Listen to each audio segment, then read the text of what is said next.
কনক্লুশনটা এখন শোনেন। পুরো বিশ্বের প্রেক্ষাপটটা এখন আমাদের অনুকূলে না। বিশ্বের বড় বড় সেক্টরগুলো মনে রাখবেন, বড় বড় সেক্টরগুলো হচ্ছে 1 রাজনীতি, 2 ভূ রাজনীতি, 3 অর্থনীতি, 4 সংস্কৃতি, 5 শিক্ষা এবং 6 প্রযুক্তি। কটা বললাম? এই প্রতিটা বিষয় এখন আমরা নিয়ন্ত্রণ করি না। এটাই বাস্তব, এটাই সত্য। কারা নিয়ন্ত্রণ করে? ইসলামের দুশমনরা করে।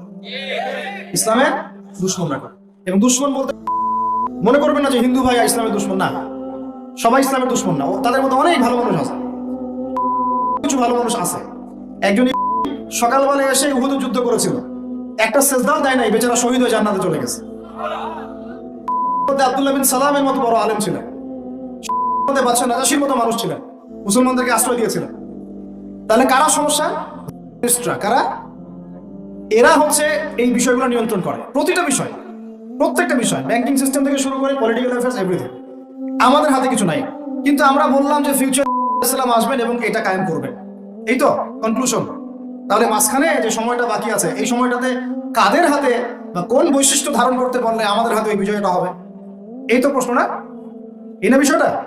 মাঝখানে একটা সময় তাহলে বাকি। সামনেও দেখলাম কি হতে যাচ্ছে, নীলনদ থেকে ফোরাত পুরোটাই হোলি ল্যান্ড, ওরা পুরোটাই দখল করতে চাচ্ছে। ওরা শুধু গাজা চায় না, লাস্ট 100 বছর থেকে ওরা এই মিশনে হাঁটতে হাঁটতে হাঁটতে মোটামুটি এখন 70-80% জায়গা কিন্তু দখল করে ফেলেছে, ফেলে নাই? এখন মাঝখানে একটা প্রজন্ম দরকার। আমরা যদি আল্লাহর কবুলিয়ত পাই, হয়তো আমরা যদি এই সময়টা পেয়ে যাই। যদি আমরা না পাই, আমাদের ফিউচার জেনারেশন, যদি তারা না পায়, তাদের ফিউচার জেনারেশন, এইভাবে হয়তো চলতে থাকবে। কখন সেই প্রজন্ম আসবে আর কোন বৈশিষ্ট্য তাদের থাকবে?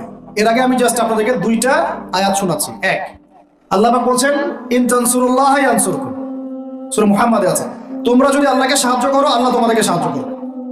আমার সাথে বলেন, তোমরা যদি আল্লাহকে সাহায্য করো, আল্লাহ তোমাদেরকে সাহায্য করবে। মানে আল্লাহর কি সাহায্যের দরকার আছে? তোমরা আল্লাহকে সাহায্য করো বলতে, তোমরা যদি আল্লাহর দ্বীনকে সাহায্য করো, তোমরা যদি আল্লাহর দ্বীনকে সাহায্য করো, আল্লাহ তোমাদেরকে সাহায্য করবেন। ওয়া ইউসাব্বিত আকদামাকুম, তোমাদের পা আল্লাহ পাক শক্ত করে দিবেন ইনশাআল্লাহ। একটা। 2 নাম্বার, ইন্নাল্লাহা লা ইউগাইয়িরু মা বিকওমিন হাত্তা ইউগাইয়িরু মা বিআনফুসিহিম, আল্লাহ পাক কোনো কওমের, কোনো জাতির অবস্থা ততক্ষণ পর্যন্ত পরিবর্তন করেন না, সংশোধন করেন না, যতক্ষণ তারা নিজেরাই নিজেদের অবস্থা পরিবর্তনের চেষ্টা না করে। আয়াত তো পরিষ্কার। এখন তৈরন আবাবিল আসবে না, এসে করবে না, পাথর নিক্ষেপ করবে না, এটা সেই যুগ না। এটা আবরাহার যুগ না যে হস্তি বাহিনীকে ধ্বংস করার জন্য তৈরন আবাবিল আসবে, এটা সেই যুগ নয়।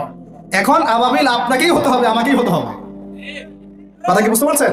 এটা নিজেদের তাকদীর, নিজেদের ভাগ্য, নিজেদের মানে ভবিষ্যৎ আল্লাহর উপর তাওয়াক্কুল করে তার হুকুম মেনে আমাদেরকে করতে